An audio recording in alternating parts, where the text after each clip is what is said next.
akan menjelaskan mengenai kebutuhan psikologis dan fisiologis pada ibu hamil. Masa kehamilan terbagi menjadi 3 masa, yaitu trimester pertama, trimester kedua, dan juga trimester ketiga.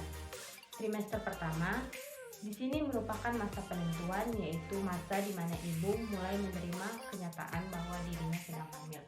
Di sini, kadar progesteron dan juga estrogen sangat tinggi, sehingga menyebabkan ibu hamil mual dan muntah di pagi hari, serta badan seperti lemah dan juga lelah, dan banyak ibu hamil merasa tidak sehat, sehingga menyebabkan banyak ibu hamil kurang dapat menerima kehamilannya. Trimester kedua disebut juga sebagai masa pencarian kesehatan, yaitu masa di mana ibu mulai dapat menerima kenyataan bahwa dirinya sudah hamil.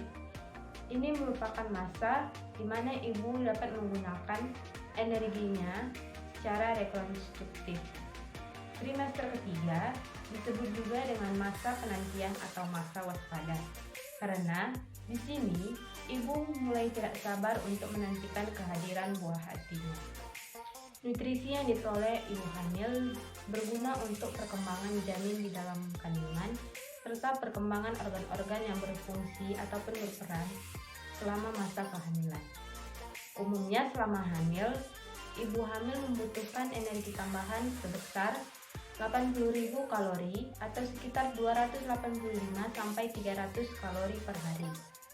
Untuk wanita tidak hamil, biasanya energi yang diperlukan sekitar 2.000 kalori, sedangkan untuk ibu menyusui dan juga ibu bersalin sekitar 2.300 dan 2.800 kalori. Pada umumnya, wanita tidak hamil membutuhkan sekitar 0,9 gram protein per hari. Namun, pada saat hamil, seorang wanita membutuhkan 30 gram protein per hari. Begitupun untuk zat besi. Pada kehamilan semester kedua, dibutuhkan sekitar 17 mg zat besi per hari, dan kebutuhan itu dapat dipenuhi dengan meminum suplemen zat besi. Kebutuhan oksigen pada ibu hamil meningkat karena tertekannya otot diafragma seiring dengan bertambah besarnya volume rahim, sehingga terjadi perubahan sistem respirasi untuk memenuhi kebutuhan O2. Pada saat hamil, kebersihan harus lebih dijaga. Dianjurkan ibu hamil untuk mandi setidaknya 2 kali sehari, karena ibu hamil cenderung mengeluarkan keringat yang lebih banyak, terutama di bagian-bagian lipatan lemak seperti ketiak, di bagian bawah buah dada, serta di bagian genitalia. Kebersihan gigi dan mulut juga perlu diperhatikan, karena seringkali ibu hamil mengalami gigi berlubang akibat tidak tercukupinya zat kalsium yang diperlukan selama hamil. Ada beberapa hal yang perlu diperhatikan dalam memilih pakaian untuk ibu hamil. Yang pertama, pastikan pakaian longgar, bersih, dan tidak ada ikatan ataupun lipatan yang ketat di bagian perut. Yang kedua, pastikan pakaian itu longgar serta mudah menyerap keringat. Yang ketiga, gunakan bra penyangga payudara. Masalah yang sering muncul pada ibu hamil terkait eliminasi adalah konstipasi dan juga seringnya buang air kecil. Konstipasi terjadi akibat hormon progesteron yang tinggi di dalam tubuh serta desakan dari janin yang semakin membesar. Konstipasi dapat diatasi dengan memperbanyak makan makanan yang mengandung serat serta memperbanyak asupan air putih.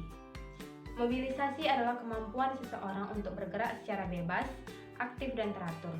Pada ibu hamil, mobilisasi dapat berguna untuk memenuhi kebutuhan pola hidup sehat serta penting untuk kemandirian. Mobilisasi dapat dilakukan oleh ibu hamil selama tidak menimbulkan gangguan yang berpengaruh terhadap bayi ataupun ibu. Ibu hamil dapat melakukan aktivitas selama aktivitas tersebut tidak menimbulkan gangguan berupa rasa tidak nyaman baik terhadap ibu ataupun bayi. Namun, sebaiknya waktu luang digunakan oleh ibu hamil untuk beristirahat agar kebutuhan istirahat ibu hamil tercukupi. Imunisasi merupakan suatu cara untuk mendapatkan kekebalan secara aktif terhadap suatu antigen. Ibu hamil dapat diberikan imunisasi anti tetanus untuk mencegah tetanus neonatum. Imunisasi TT diberikan kepada ibu hamil sebanyak 2 kali selama kehamilan, yaitu 3 bulan sebelum persalinan dengan jarak minimal 4 minggu. Ibu hamil harus berhati-hati jika ingin melakukan perjalanan jauh dan melelahkan karena dapat mengganggu sirkulasi serta dapat menimbulkan edema tungkai karena kaki yang tergantung saat perjalanan jauh. Pastikan juga sabuk pengaman yang dipakai tidak terlalu menekan perut. Hubungan seksual selama hamil tidak dilarang selama tidak ada riwayat penyakit seperti abortus dan kelahiran prematur. Yang kedua, tidak adanya pendarahan pervaginam. Yang ketiga, konstipasi harus dilakukan secara hati-hati, terutama di minggu-minggu terakhir masa kehamilan. Yang keempat, apabila ketuban sudah pecah, dilarang untuk melakukan konstipasi karena dapat menyebabkan infeksi janin intrauteri. Pada trimester ketiga kehamilan, konstipasi harus dilakukan dengan sangat hati-hati karena dapat menimbulkan kontraksi uterus yang dapat menyebabkan kelahiran prematur. Persiapan menyusui pada ibu hamil merupakan hal yang penting karena dengan persiapan ini, ibu akan lebih baik dan lebih siap untuk menyusui bayinya. Untuk itu, ada baiknya ibu hamil masuk ke dalam kelas bimbingan menyusui atau yang disebut dengan BPH. Kehamilan merupakan fase hidup seorang wanita yang kerap dipenuhi dengan rasa bahagia sekaligus khawatir dan juga takut, sehingga adanya perubahan hormon kehamilan ini menyebabkan perubahan mood dan juga ketidakstabilan emosi pada ibu hamil. Perubahan mood yang tidak ditangani pada ibu hamil dapat menyebabkan stres, bahkan depresi, yang bisa berdampak pada janin dan juga ibu. Sehingga dibutuhkan dukungan dari orang terdekat seperti suami, orang tua, saudara, dan juga teman dekat. Sehingga ibu hamil merasa nyaman dan juga tenang serta aman. Antara ibu hamil dan tenaga kesehatan diperlukan komunikasi yang baik dan adanya rasa saling percaya. Sehingga tenaga kesehatan dapat memahami keluhan dan masalah yang sedang dialami oleh ibu hamil. Saat seseorang akan menjadi orang tua, diperlukan adanya pendidikan tambahan guna mendukung persiapan psikologis ibu ataupun ayah, sehingga pendidikan orang tua ini perlu diberikan. Pendidikan orang tua ini dapat diberikan ataupun diperoleh di RS, klinik ataupun rumah. Mengikut sertakan saudara kandung calon bayi saat melakukan antenatal dan juga ikut menyiapkan keperluan calon bayi dapat dilakukan dengan tujuan agar saudara sang calon bayi dapat menerima kelahiran sang adik.